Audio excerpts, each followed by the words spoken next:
माझ्या जीवनाचे मात्र 2 वर्ष त्या ठिकाणी होते. पाषाण भरून इंद्रा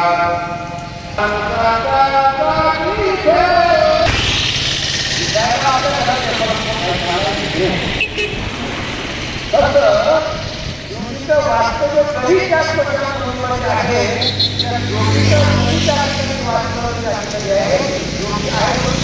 म्हणतो आपण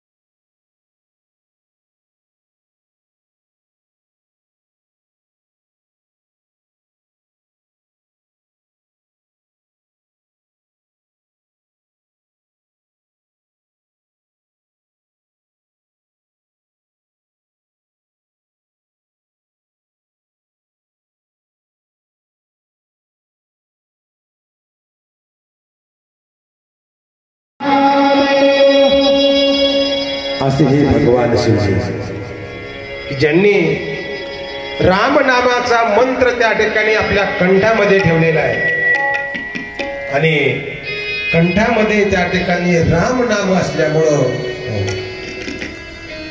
हलहार नावाचं जे विष आहे ते विष पचवण्याची ताकद त्या ठिकाणी या रामनामामध्ये आहे, या शिवनामामध्ये आहे. म्हणून त्या ठिकाणी रामनाम त्या ठिकाणी शिवनाम आपण त्या ठिकाणी सदैव जपण्याचा प्रयत्न केला पाहिजे.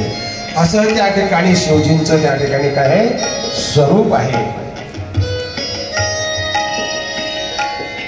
बाह्य स्वरूपाचा जर आपण विचार करायला गेलो, शिवजींच्या पोशाखाचा विचार जर आपण करायला गेलो,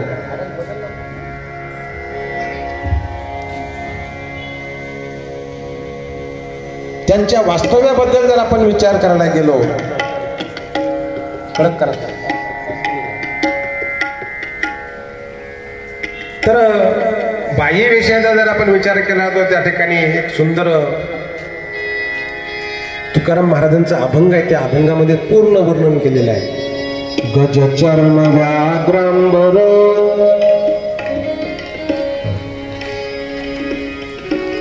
कोणत्याही प्रकारचं वस्त्र त्या ठिकाणी अंगावर नाही.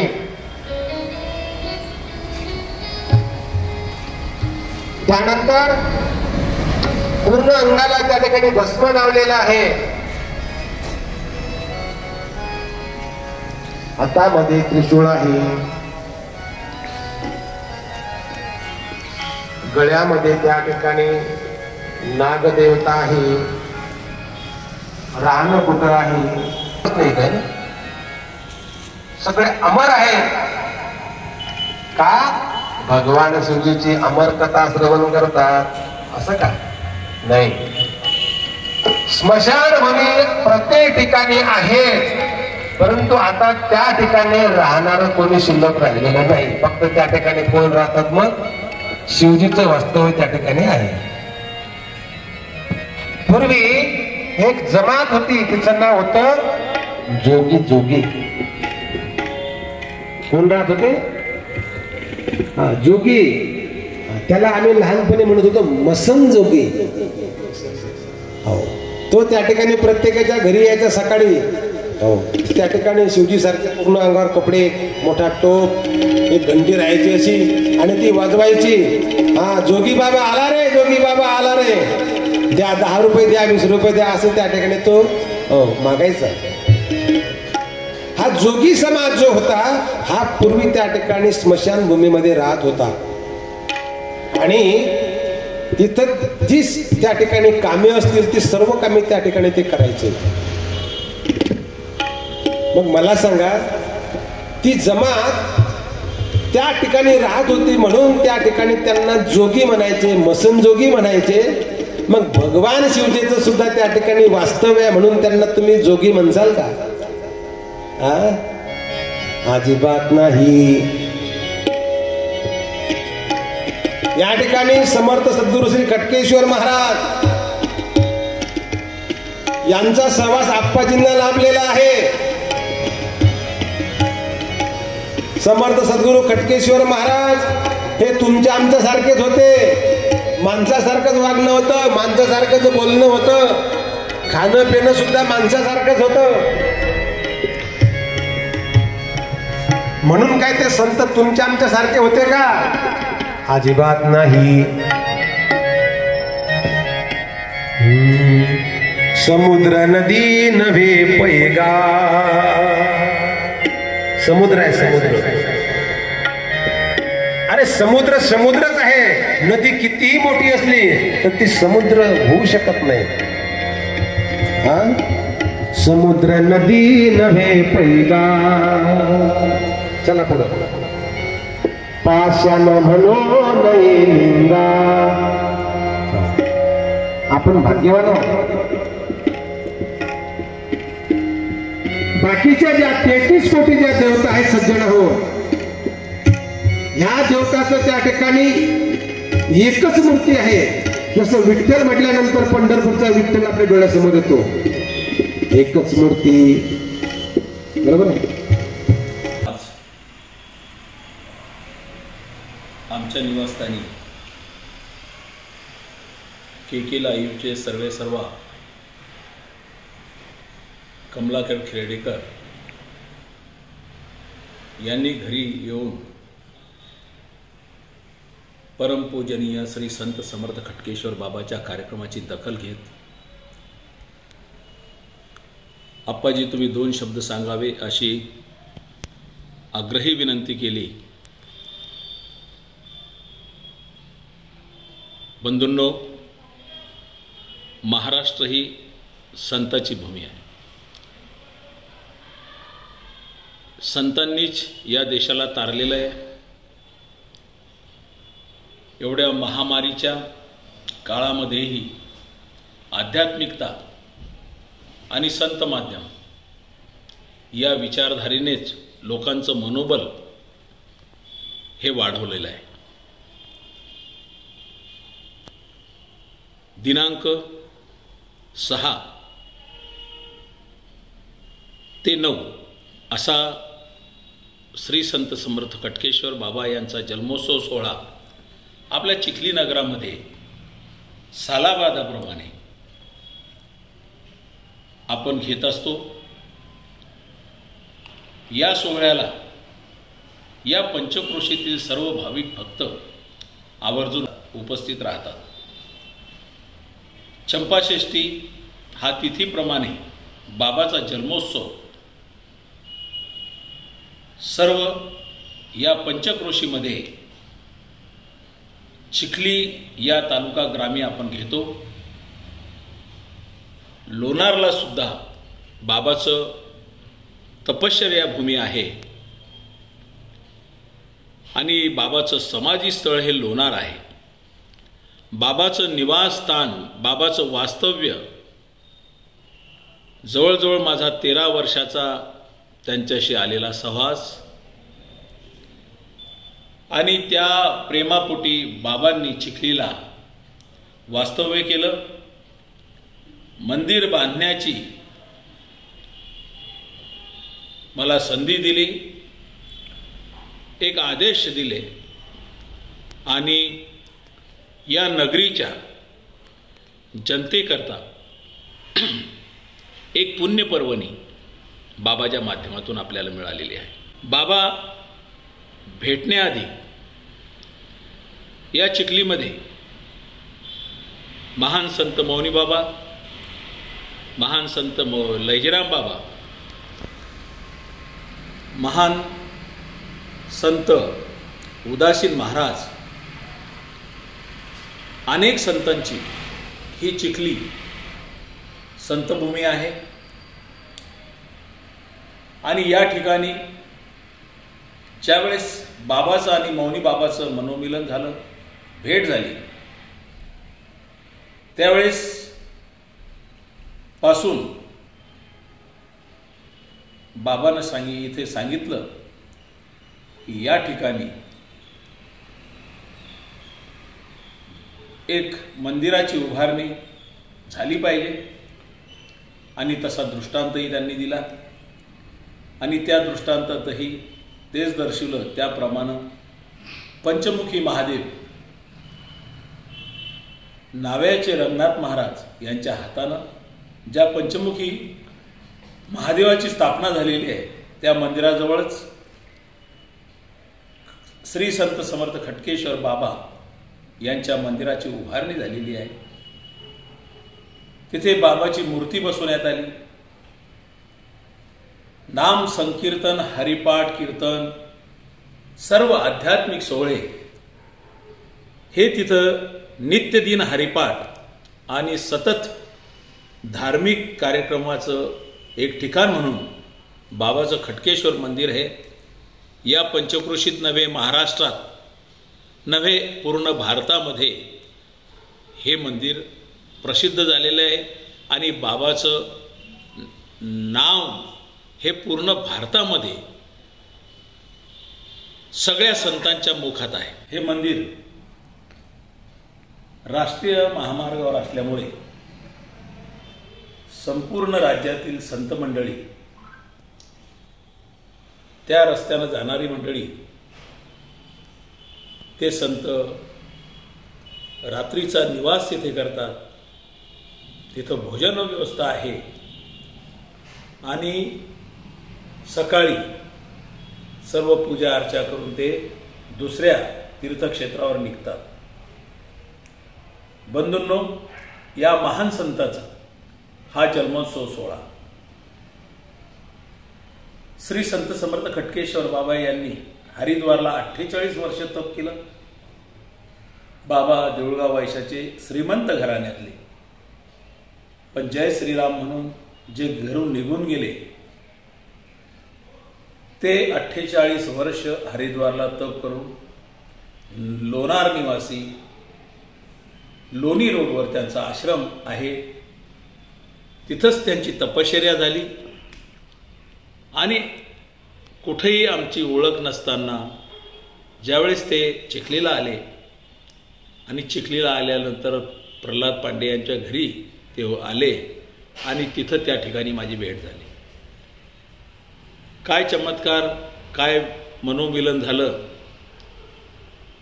कारण हे सगळ्यांनाच माहीत आहे. पांडेची स्थिती, आमची स्थिती जी होती, खरोखर या गुरुमाऊलीचा आम्हाला आशीर्वाद मिळाला. या ठिकाणी जन्मोत्सव सोहळा हा फार मोठ्या थाटामाटात हा होत असतो. 6 तारखेपासून या सोहळ्याला सुरुवात झाली. 6 तारखेला हरिभक्तपरायण मुरलीधर महाराज वाघ यांचं कीर्तन झालं. आज 7ला श्री हरिभक्तपरायण ज्ञानेश्वर महाराज माळी यांचं कीर्तन आहे 8:30 वाजता आज. आणि 9 तारखेला चंपाषष्ठी बाबाचा जन्मोत्सव सोहळा. बाबाचा सकाळी 8:30 वाजता महाअभिषेक होईल. त्यानंतर 10:30ला पूजनीय संत हरिचैतन्यजी महाराज यांचं काल्याचं कीर्तन होईल. त्यानंतर बाबाचा जन्मोत्सव साजरा केला जाईल. तिथं पाळण्यावर बाबाची मूर्ती ठेवून महिला फार उत्साहामध्ये बाबाचा जन्मोत्सव साजरा करतात. त्यानंतर काल्याचं कीर्तन झाल्यानंतर 2 वाजता महाप्रसादाला सुरुवात होईल. महाप्रसाद घेण्याकरता आणि आपल्या जीवनाचं कल्याण करण्याकरता आपण सगळ्यांनी येऊन बाबाचं दर्शन घेऊन आपल्या मनातल्या काही अडीअडचणी असतील त्या बाबाच्या चरणावर मस्तक ठेवून आपण सांगाव्या. बाबा हे साक्षात्कारी होते, चमत्कार ते दाखवायचे.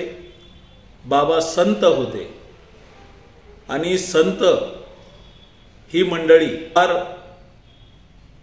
म्हणजे संत मिळणंच कठीण, सिद्ध पुरुष मिळणं कठीण, पण बाबा एक सिद्ध पुरुष होते.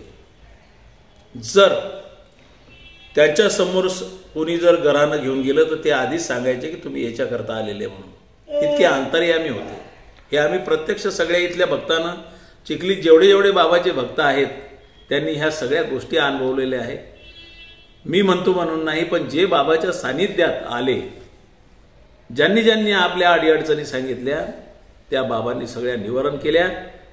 सांगण्याच्या आधीच बाबा सांगायचे की तुम्ही या कामाकरता आलेले आहेत, तुमचं हे काम या तारखेपर्यंत होऊन जाईल, असं होईल तसं होईल, ते सगळं सांगायचे. आणि दुःखी माणसाला सुखी बनवण्याचं काम हे खटकेश्वर बाबांनी केलेलं आहे. बाबाला हे खटकेश्वर उपाधी कशी मिळाली? बाबाचं नाव गंगाराम दाजीबा नागरे, हे देऊळगाव वायशाचे, परंतु जन्मापासूनच संत प्रवृत्ती. त्यांचा जर इतिहास तिथल्या लोक गावातील मंडळीला विचारल्या तर ते लहानपणापासूनच चमत्कार करायचे. ते लहानपणापासूनच अडीअडचणी सोडवायचे लोकांच्या. त्याच्यामुळं ते उपजत संत होते. आणि त्या संत कार्यातून त्यांनी फार मोठी तपश्चर्या करून लोणारला आले.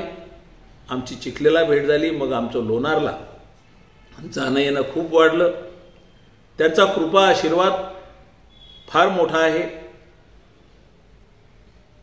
मीडियासमोर किंवा कोणासमोर सांगायला वेळही पुरणार नाही, परंतु त्यांचा हा आशीर्वाद मी नव्हे, या चिखलीतील बऱ्याच भक्तांना त्यांचा अनुभव आलेला आहे.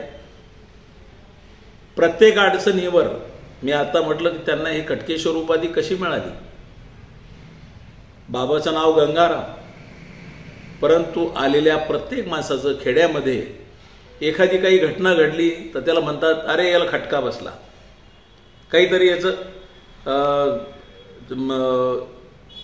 आपल्या जीवनापेक्षा काहीतरी याचं चुकीचं झालेलं आहे, खटका बसला याला, काहीतरी आजार असो, काही नंतर मनोरुग्ण असतील, अनेक अडीअडचणी असतील, त्याला ते खेड्यातले लोक खटके म्हणायचे.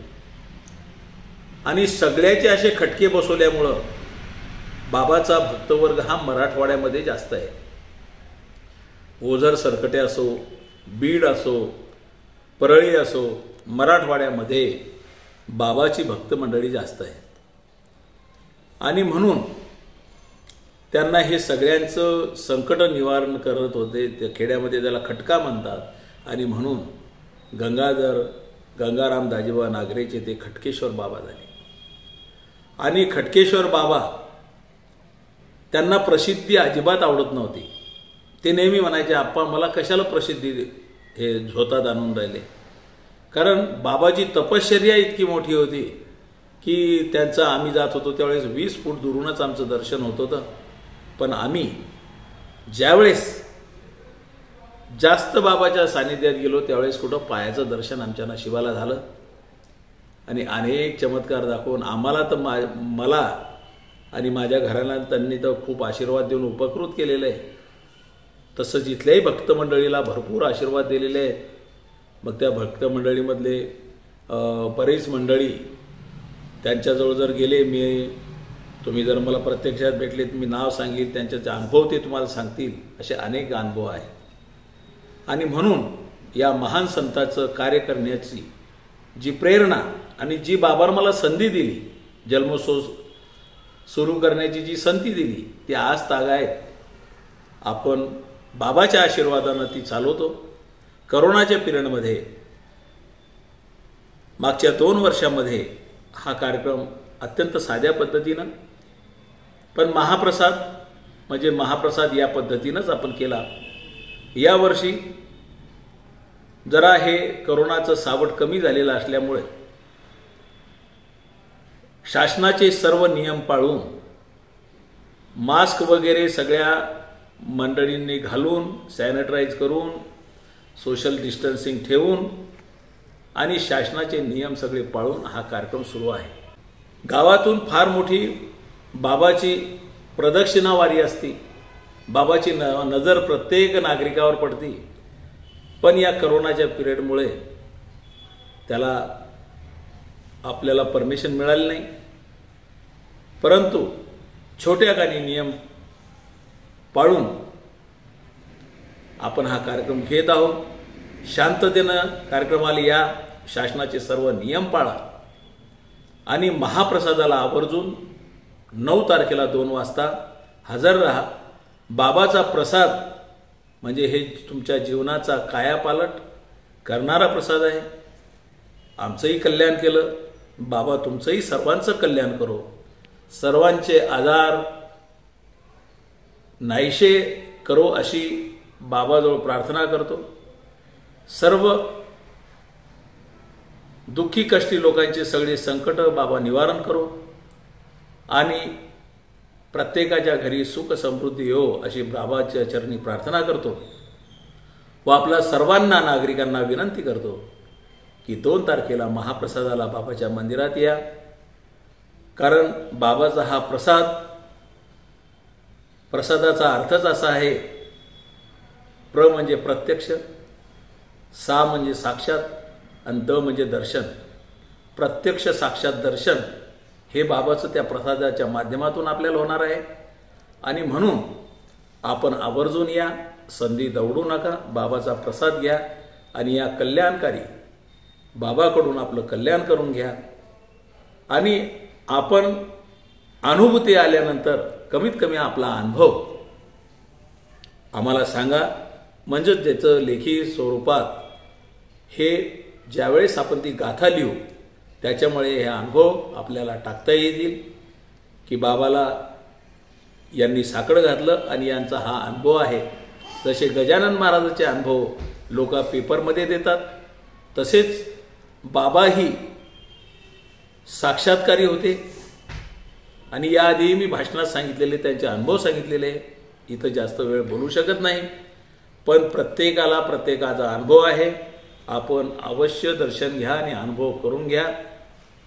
बाबा लक्ष्मीकांत होते, बाबा लक्ष्मी पूजनाचे अधिकारी होते. बाबा स्वतःजवळचा 1 रुपया प्रसन्न अंतचित्तानं द्यायचे आणि त्या माणसाचं कल्याण व्हायचं. हे आम्ही कितीतरी लोकांचं पाहिलेलं आहे आणि म्हणून सांगतो की अशा महान संतांच्या कार्यक्रमाला आवर्जून उपस्थित राहा आणि आशीर्वाद घ्या एवढी विनंती करतो.